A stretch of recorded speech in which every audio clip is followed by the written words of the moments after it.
ស្រក់មកបងនេះជាតិស្លែជាតិដីវាកាន់ណាស្រក់មកដុំវាឡើងតាយហើយបញ្ហាម៉ាស៊ីនត្រជាក់វាស្ទះហូរទឹកច្រាលទៅខាងមុខវិញណាបញ្ហាគឺមានស្លែអញ្ចឹងបងប្អូននេះហូរ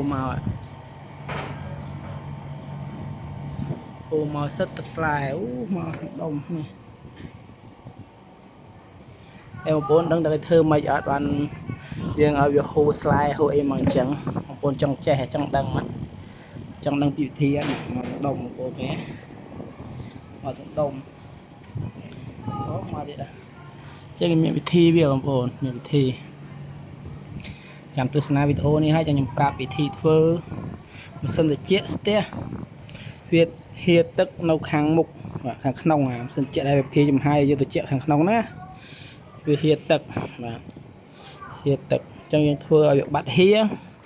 នេះចឹងដំណោះស្រាយឲ្យវាហៀចេញតាមអំពង់ពហូរទឹកខាងក្រៅនេះមកអាជាស្លែហ្នឹងពេលវាហូរអស់វាលែងមានបញ្ហាស្ទះទឹកហូរទៅខាងមុខទៀតដែរអញ្ចឹងវិធីដែលធ្វើឲ្យវាស្លែនេះហូរចេញមកបាទមានវិធីដែលខ្ញុំប្រាប់បងប្អូនវិធីអីទី1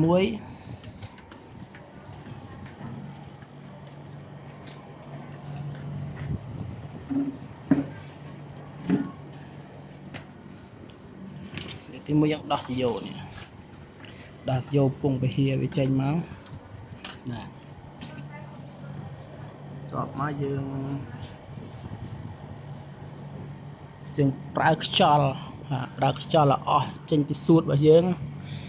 បាទដល់អស់ចេញពីសួតរបស់យើងផ្លុំវាផ្លុំអរុននេះបងប្អូនរុនហ្នឹង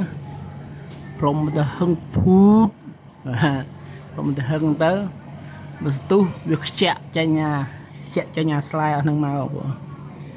ហ្នឹងហើយពេលខ្ជាក់ស្លែហ្នឹងចេញអស់មកវាលេងស្ទះហើយបងប្អូនមើលមកខាប់ហ្នឹងតាយអាភេទស្លែនេះវាធ្វើឲ្យស្ទះរុនណាបងប្អូន